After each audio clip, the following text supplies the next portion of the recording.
story of my family is one of triumph and sacrifice. How we led a revolution against tyranny.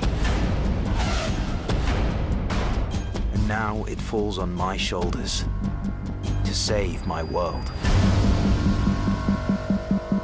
Thanks for being here. Thanks so much. Superman's grandpa himself. Indeed. Damn, it's quite a resume.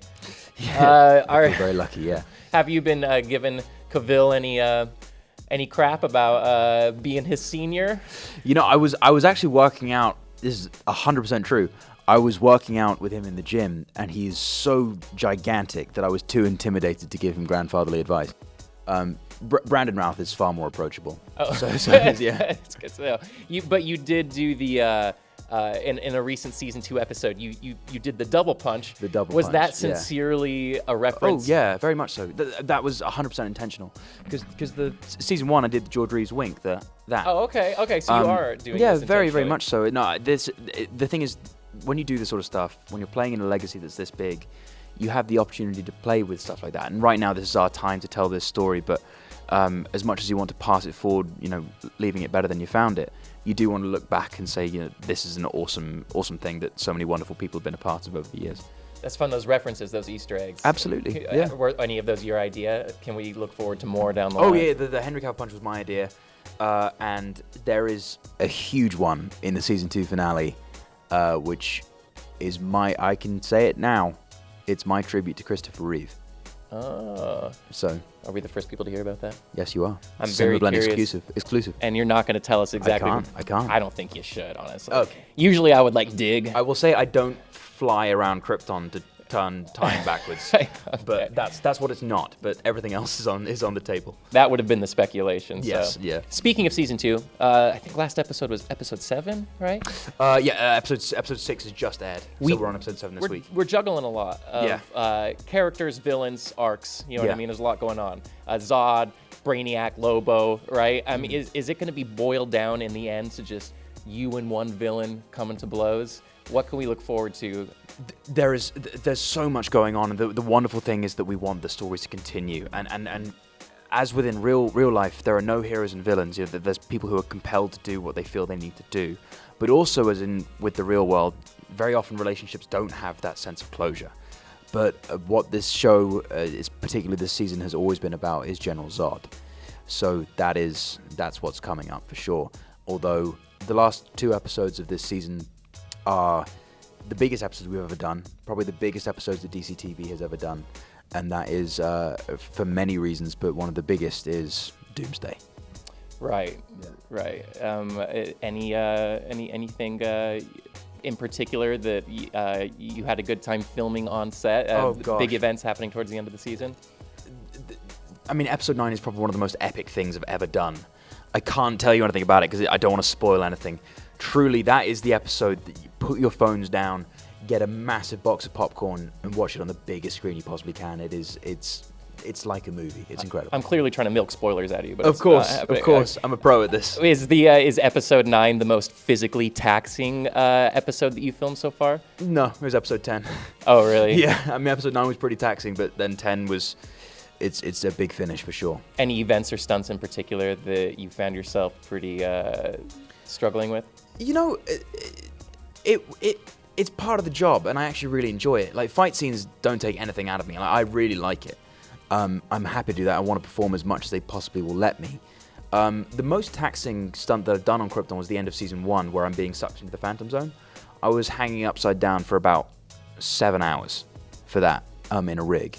And I got a couple breaks, and they fixed it in a way where I could sort of be horizontal. But I was in that rig 10 feet in the air for a long time. You're young. Yes. Now's the time, I guess, Why not? Get you out there, have you do the craziest shit possible, of course, right? I want to do all of it. It's all great experience. Yeah.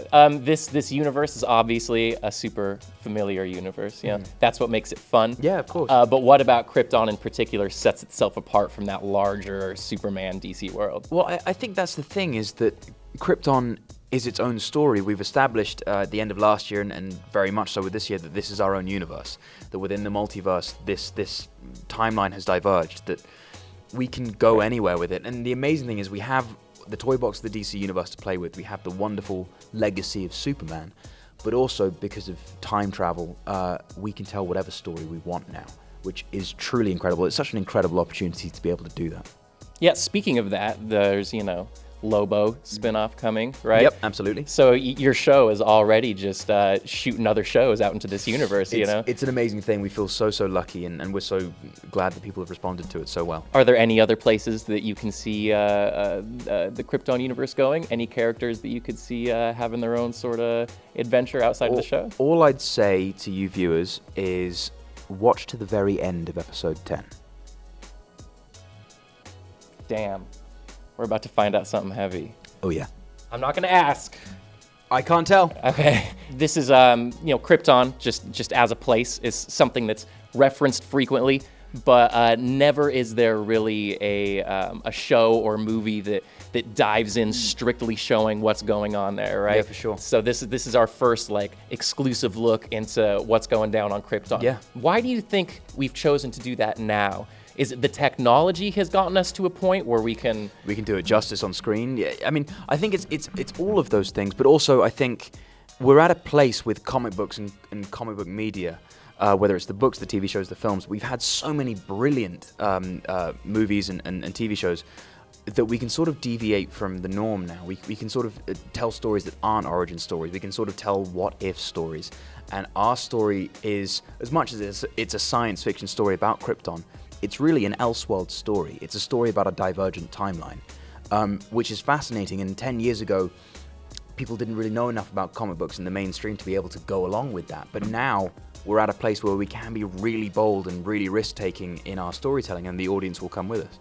That's true. You can just say Krypton. Yeah. And people already know Yeah. what you're getting at. Is there a part of geek culture that they're a little too informed, which makes it intimidating because you got to play all your cards right in that regard?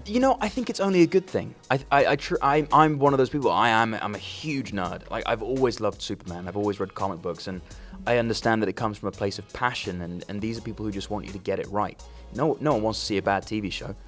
So I think for us, it's about making sure that we're telling our own story, but paying tribute to what's come before, and letting people know that we love this. We love this show. We love this world. We love these characters, and we're doing everything we possibly can to do justice to them. As a young actor, did it take some of the pressure off, knowing that immediately when you took on the role, you had an instant fan base of these crazy geeks? I mean, this is your world. We're here in San Diego Comic-Con, Yeah. I mean, it was an amazing thing for me on so many levels, but I think, personally, I knew that because I loved this stuff, I would be okay, and that there was no way that I knew that I would give everything I possibly could to do justice to this, because it meant so much to me as a kid, and it really helped knowing that it meant so much to so many other people as well. It's a dream come true, man.